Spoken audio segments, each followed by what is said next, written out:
Yesus sebagai Immanuel. Iman Kristiani meyakini bahwa Allah bukanlah pribadi yang jauh dan tidak peduli terhadap kehidupan manusia. Sejak awal sejarah keselamatan, Allah senantiasa hadir, membimbing, dan menyertai umatnya. Puncak penyertaan itu tampak dalam diri Yesus yang disebut sebagai Immanuel, yang berarti Allah beserta kita. Di Matius 1 ayat 23. Nah, di tengah berbagai tantangan hidup manusia, seperti kegagalan, penderitaan, ketakutan akan masa depan, serta krisis iman. Nah, umat beriman sering mempertanyakan apakah Allah masih hadir dalam hidup mereka.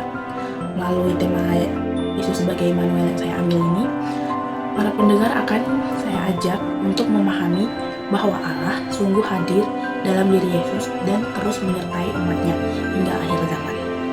Jadi pengertian Immanuel itu berasal dari kata Ibrani atau berasal dari bahasa Ibrani yang berarti Immanuel, yang artinya adalah Allah beserta kita. Gelar ini menunjukkan bahwa Allah hadir secara nyata di tengah kehidupan manusia.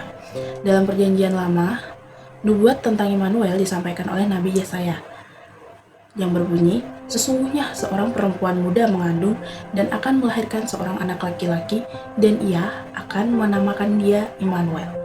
Yesaya 7 ayat 14. Nubuat tersebut digenapi juga dalam Perjanjian Baru melalui kelahiran Yesus Kristus yang berbunyi, "Mereka akan menamakan dia Immanuel," yang berarti Allah menyertai kita. Matius 1 ayat 23.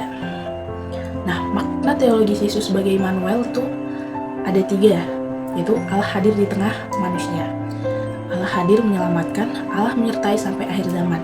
Nah, Allah hadir di tengah manusia melalui Yesus. Allah tidak hanya berbicara melalui para nabi saja, tetapi juga hadir sebagai manusia. Kehadirannya menunjukkan kasih Allah yang dekat dengan penderitaan manusia. Lalu Allah menyelamatkan. Nah, di sini Yesus datang untuk membawa keselamatan bagi manusia melalui kehidupan, wafat, dan kebangkitannya. Nah, di sini teman-teman pasti tahu tentang kisah sengsara Tuhan Yesus. Nah, di situ tuh Allah menyelamatkan melalui Yesus Kristus begitu. Lalu yang ketiga adalah Allah menyertai sampai akhir zaman. Dalam amanat agung Yesus berkata, "Ketahuilah aku menyertai kamu senantiasa sampai kepada akhir zaman." Matius 28 ayat 20. Pernyataan Allah bukan hanya pada masa lampau, tetapi terus berlangsung dalam kehidupan gereja hingga saat ini. Lalu, relevansi bagi kehidupan masa kini itu apa sih? Jadi, iman akan Yesus sebagai Immanuel mengajak kita, umat Katolik, untuk tidak takut menghadapi kesulitan. Seperti kita harus berani, jangan takut karena Tuhan selalu menyertai kita, Allah selalu menyertai kita. Lalu, tetap percaya pada penyelenggaraan Allah. Kemudian, berani menjadi saksi Kristus dan menjadi tanda kehadiran Allah bagi sesama melalui kasih dan pelayanan. Ketika ada teman yang menghibur seorang temannya juga yang sedang mengalami kesedihan, dia membantu mereka yang membutuhkan atau hadir bagi orang yang merasa sendirian. Lalu dia juga turut menghadirkan kasih Allah dalam kehidupannya begitu. Nah, lalu juga mode yang digunakan itu adalah mode naratif experiential. Nah, langkah-langkahnya itu kita mengawali dengan pengalaman hidup. Kita seperti mengajukan pertanyaan kepada teman-teman begitu, untuk pernahkah teman-teman merasa sendirian menghadapi masalah? Lalu juga siapa yang biasanya hadir menghadapi teman-teman begitu. Nah, kemudian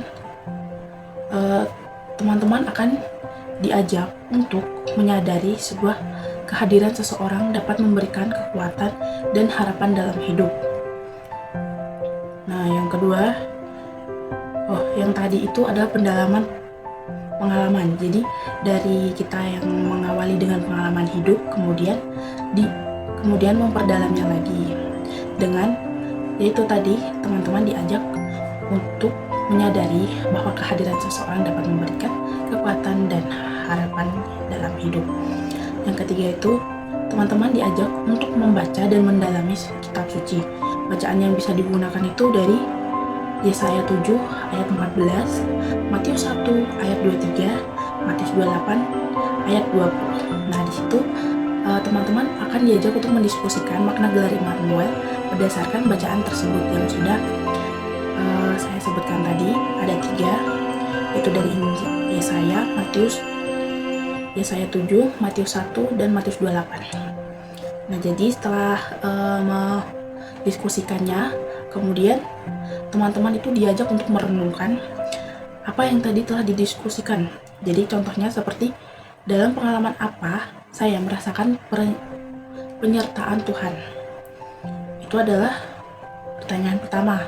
Di sini mungkin tergantung ingin diberikan sebuah pertanyaan berapa untuk menjadi sebuah renungan. Nah, di sini saya mengambil 2, yaitu yang tadi sudah saya sebutkan. Kemudian, bagaimana saya dapat menjadi tanda kehadiran Allah bagi sesama.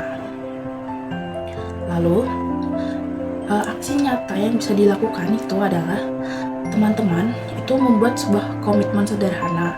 Contohnya, teman-teman itu mengunjungi teman yang sedang sakit. Nah, begitu kayak ada nih teman di kelas atau di lingkungan gitu, ada yang sakit, lalu kita teman-teman itu mengajak teman-teman yang lain juga yang mengenal dengan teman itu untuk mengunjunginya agar dia terhibur juga. Bukan berarti lalu kemudian teman-teman juga dapat melakukannya dengan mendengarkan cerita, mendengarkan teman yang sedang memiliki masalah. Begitu kayak kita punya teman nih, nah dia kayak kelihatan murung, terus kayak kelihatan seperti tidak semangat. Nah, di situ kita mencoba untuk mendekatinya, bertanya ada apa, lalu kita mendengarkan apa permasalahannya begitu. Dan kemudian juga teman-teman itu dapat juga melakukan dengan membantu anggota keluarga tanpa diminta. Contohnya di keluarga teman-teman itu, misal ibu sedang cuci piring, nah di situ cucian piringnya itu banyak. Nah, di situ kan teman-teman melihat. Jadi dari situ teman-teman tidak menunggu harus dipanggil oleh ibu begini kayak, sini bantuin ibu cuci piring, itu enggak. Jadi dari sini teman-teman bisa langsung menyadarinya, langsung tergerak untuk membantu ibu untuk menyelesaikan cucian piring itu. Begitu. Jadi kemudian kesimpulannya dari saya adalah, Yesus sebagai Immanuel menyatakan bahwa Allah sungguh hadir dalam kehidupan manusia. Kehadirannya bukan sekedar sebuah simbol, melainkan juga kenyataan yang memberikan harapan, kekuatan, dan keselamatan. Nah, di tengah berbagai tantangan zaman sekarang ini, umat beriman itu dipanggil untuk tetap percaya bahwa Allah tidak pernah meninggalkan umatnya. Cuman kepada Yesus sebagai Immanuel hendaknya mendorong kita, setiap orang, untuk menjadi pembawa kasih, penghiburan, dan damai sejahtera bagi sesama. Demikian, melalui hidup kita, orang lain dapat merasakan bahwa Allah sungguh benar-benar beserta dengan mereka dan kita semua. Terima kasih.